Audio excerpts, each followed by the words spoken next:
है आपका अपनी YouTube चैनल RSL एडुलाइन में। यही बेसिक इंग्लिश ग्रामर सीरीज का वीडियो है। इस वीडियो में हम बेसिक रूल्स ऑफ वॉइस के बारे में इन डिटेल पढ़ने वाले हैं। इससे पहले वाला जो वीडियो था उसमें हमने बेसिक रूल्स 1 से 5 तक पढ़े थे। इस वीडियो में हम 6 से 10 तक पढ़ने वाले हैं। तो यदि आपने अभी तक फर्स्ट वाला वीडियो नहीं देखा है एक्टिव पैसिव वॉइस वाला, तो वह ज़रूर देखिए। तो आइए शुरू करते हैं। तो 5th हमारा रूल्स था कि पैसिव वॉइस में V3 के बाद Y लगाते हैं, है ना। अब 6 रूल्स है कि एक्टिव वॉइस के सब्जेक्ट को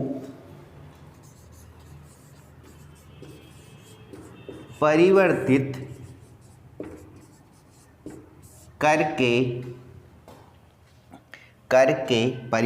करके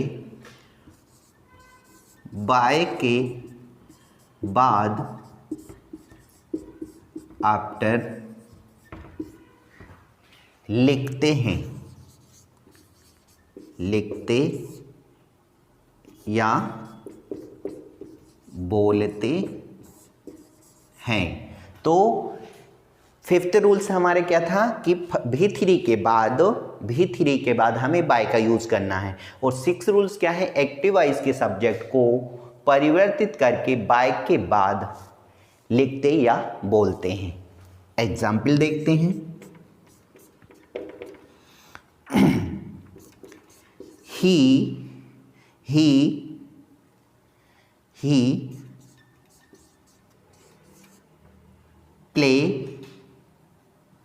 he plays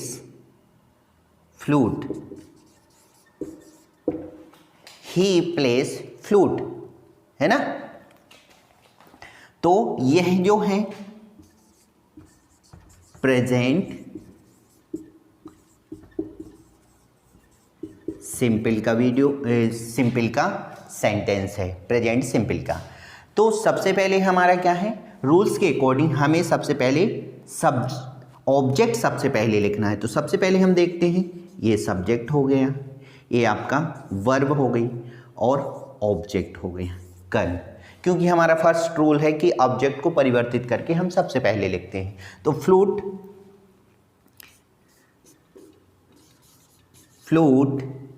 कंटिन्यू। अब सेकेंड रूल्स क्या है हमें कि हेल्पिंग वर्ब को टेंस और सब्जेक्ट के अकॉर्डिंग लगाना है। तो इसमें क्या है, फ्लूट 1 मतलब बांसुरी और प्रेजेंट सिंपल है तो इज आ जाएगा। फ्लूट इज, फिर उसके बाद क्या आएगा, third form of the verb. तो प्ले का प्लेड, फ्लूट इज प्लेड। उसके बाद क्या है हमारा 5th रूल्स है कि V3 के बाद बाय का यूज करेंगे। अब 6 रूल्स क्या है कि एक्टिव वॉइस के सब्जेक्ट को, तो इसमें सब्जेक्ट क्या है, ही सब्जेक्ट है, परिवर्तित करके लिखते हैं। तो ही का कि इधर क्या हो जाएगा, हिम हो जाएगा। Flute is played by him.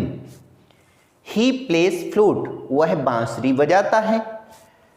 Flute is played by him, बांसुरी उसके द्वारा बजाई जाती है ना। तो एक्टिव वॉइस में सब्जेक्ट पर जोर दिया जाता है और पैसिव वॉइस में ऑब्जेक्ट पर जोर दिया जाता है ना। अब हम देखते हैं कि जो आपके सब्जेक्ट होते हैं किस तरीके से बदलते हैं। तो यदि सब्जेक्ट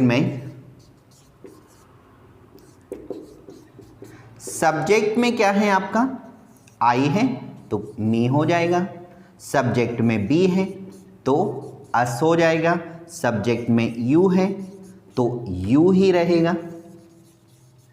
उसके बाद सब्जेक्ट में दे है तो देम हो जाएगा। ही है तो हिम हो जाएगा।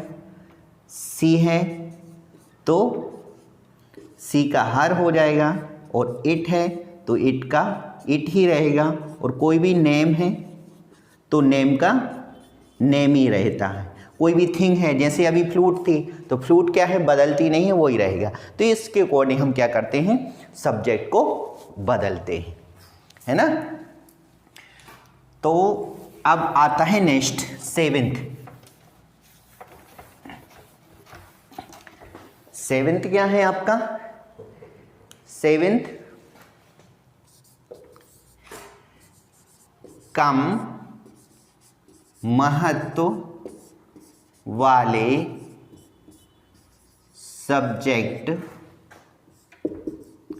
सब्जेक्ट को छोड़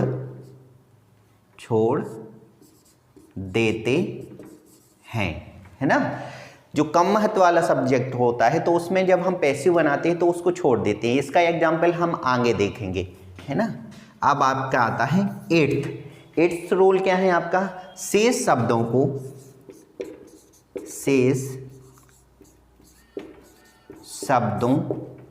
वर्ड्स को, है ना, वर्ड्स को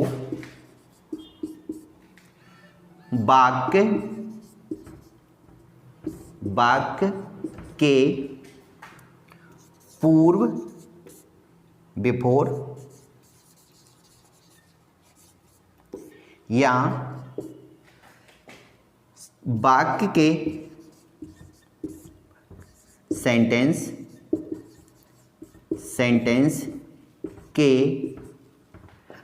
अंत में, अंत मतलब एंड में लिखते हैं, है ना, लिखते हैं। तो इसका आपको ध्यान रखना है। जो शेष शब्द होते हैं, अभी हमने देखा सब्जेक्ट देखा, ऑब्जेक्ट देखा, हेल्पिंग वर्ब देखी, ये सब का हमने समझा है। अब शेष जो शब्द होते हैं उनको या तो पहले लिखेंगे या बाद में लिखेंगे। एग्जाम्पल,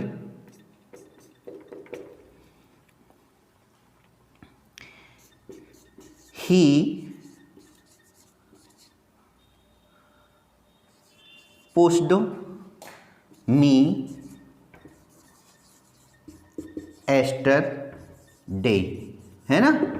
तो इसमें ही सब्जेक्ट हो गया आपका, पुश्ड वर्ब हो गई आपकी, और मी ऑब्जेक्ट हो गया, और आपका एस्टरडे क्या है? एक्स्ट्रा वर्ड है। क्या है? एक्स्ट्रा वर्ड है। तो अब हमें सबसे पहले जो हमारी पैसिव का रूल्स है, तो सबसे पहले हम क्या करते हैं? ऑब्जेक्ट को सबसे पहले परिवर्तित करके लिखते हैं। तो मी का क्या हो जाएगा? आई के, अब ये क्या है आपका? पास्ट सिंपल का है, तो आई के साथ वॉज का यूज होगा। वॉज, आई वॉज, फिर V3 पुश्ड, क्योंकि पुश्ड तीनों सेकंड और थर्ड फॉर्म में एक सा रहता है। आई वॉज पुश्ड, फिर बाय आएगा, आई वॉज पुश्ड बाय, ही का क्या हो जाएगा? हिम। अब हमारे पास एस्टरडे बचा है, तो हम इसको पहले भी लिख सकते हैं, बाद में भी लिख सकते हैं। एस्टरडे, तो इसको अपन बोल सकते हैं I was pushed by him yesterday, या yesterday I was pushed by him. Okay, इस तरीके से हमारा ये कौन सा रूल्स हो गया? 8th।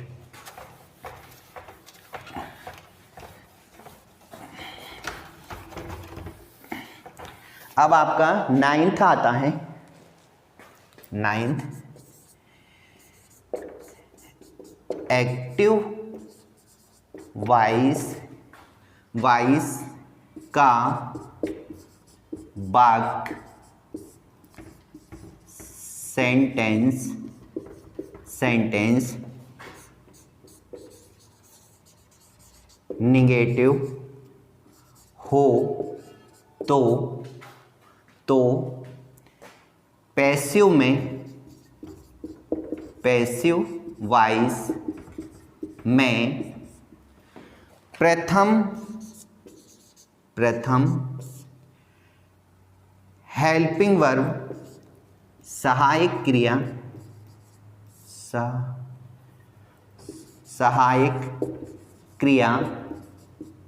क्रिया के बाद आफ्टर नॉट का प्रयोग करते हैं। एक्टिव वॉइस का सेंटेंस यदि नेगेटिव हो तो पैसिव वॉइस में प्रथम हेल्पिंग वर्ब सहायक क्रिया के बाद क्या करते हैं, नॉट का यूज करते हैं। एग्जाम्पल देखते हैं।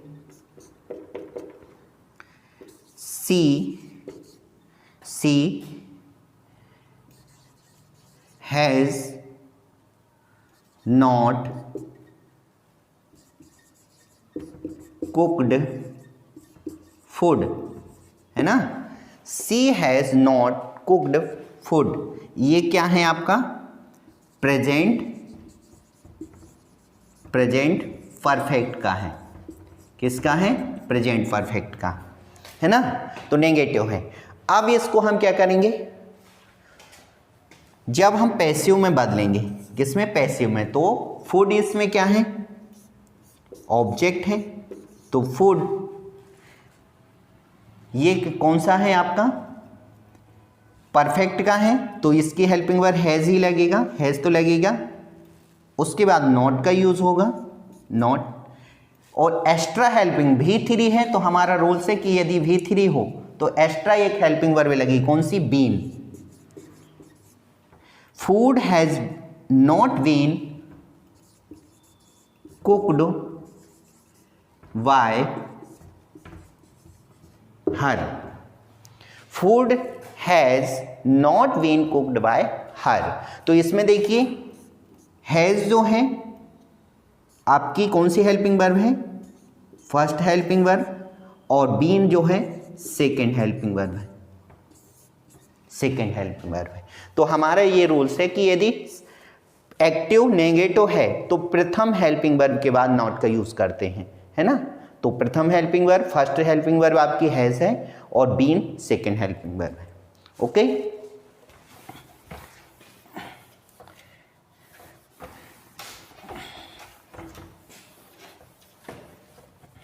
अब आपका आता है 10th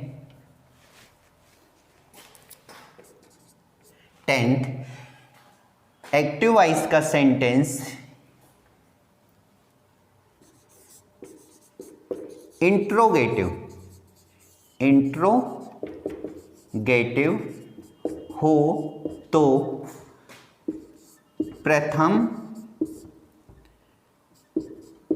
हेल्पिंग वर्ब सहायक क्रिया को सब्जेक्ट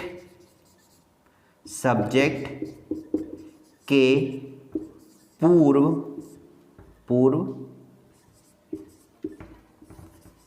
बिफोर लिखते हैं। तो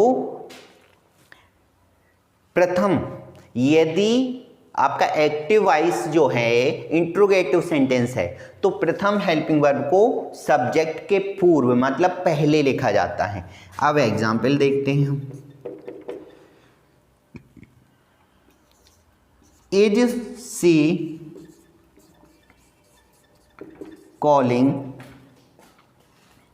you, is she calling you, तो यह इंट्रोगेटिव सेंटेंस है और प्रेजेंट कंटिन्यूअस का है ना। Interrogative present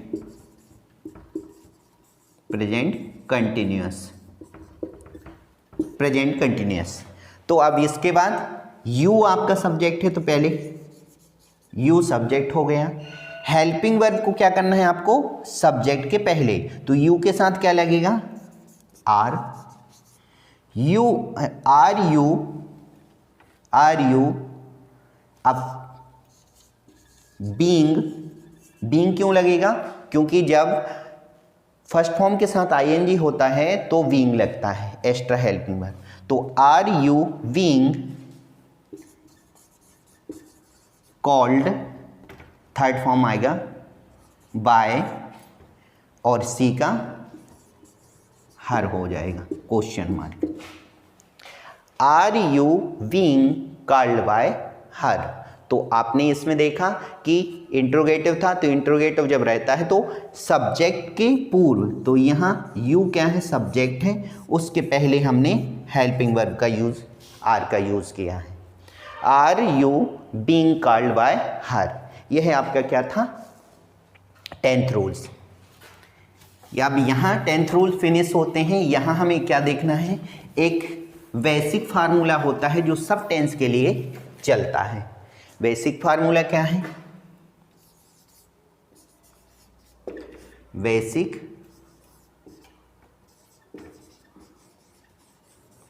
formula. तो बेसिक फार्मूला क्या है, सबसे पहले क्या आ जाएगा, चेंजिंग ऑब्जेक्ट पैसिव के लिए है भैया जी, चेंजिंग ऑब्जेक्ट, फिर हेल्पिंग वर्ब। तो हेल्पिंग वर्ब किसके साथ लगेगी, एक कैसे रहेगी, टेंस और सब्जेक्ट के अकॉर्डिंग। मतलब जो चेंजिंग ऑब्जेक्ट है उसको देखेंगे आप और टेंस को देखेंगे। फिर आपका क्या हो जाएगा V3, फिर आपका क्या हो जाएगा बाय, और लास्ट में क्या हो जाएगा चेंजिंग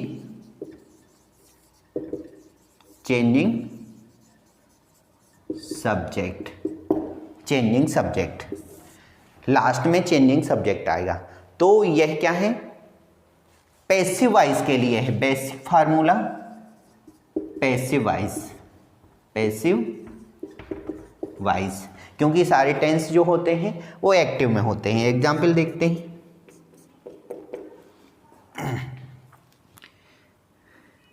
दे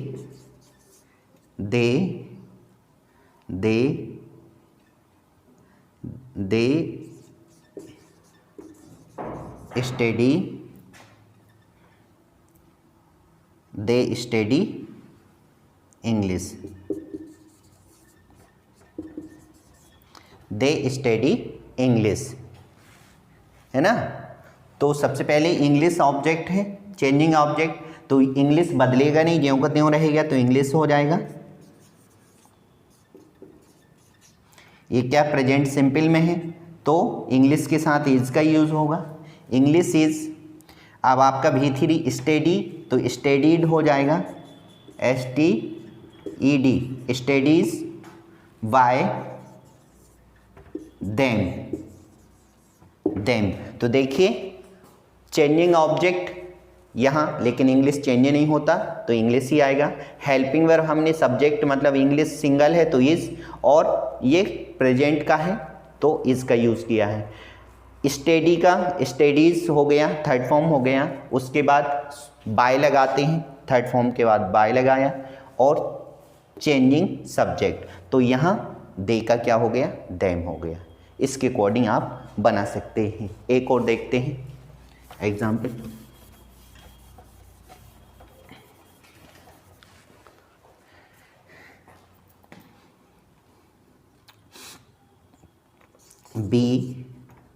बी आर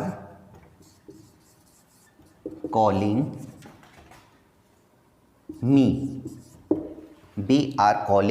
मी, तो अब सबसे पहले मी का क्या हो जाएगा, चेंजिंग ऑब्जेक्ट लाना है तो ऑब्जेक्ट का यहाँ आई हो जाएगा। हेल्पिंग वर्ब ये कंटिन्यूअस है तो आपको आई के साथ में क्या लगेगा एम, फिर आपका कंटिन्यूअस है तो एक्स्ट्रा हेल्पिंग वर्ब क्या लगेगी बीइंग, फिर आपका V3 है ना, V3, तो V3 क्या हो जाएगी कॉल्ड, फिर आपका बाय आ जाएगा, बाय के बाद चेंजिंग सब्जेक्ट, तो बी का क्या हो जाएगा अस। इस तरीके से हम बनाते हैं। तो यहाँ हमारा basic rules of voice finish होता है। इसके 2 पार्ट्स हैं, फर्स्ट और सेकंड, ये सेकंड पार्ट है। तो सेकंड पार्ट, फर्स्ट पार्ट यदि आपने नहीं देखा तो उसको ज़रूर देखिएगा, और इस वीडियो को अभी आपने लाइक नहीं किया, शेयर नहीं किया तो शेयर करिए, और अभी तक यदि आपने हमारा चैनल सब्सक्राइब नहीं किया तो उसको सब्सक्राइब कर लीजिए, और बेल आइकन को ज़रूर दबाइए जिससे कि मेरे आने वाला वीडियो आप तक पहुंच सके। Thanks for watching this video.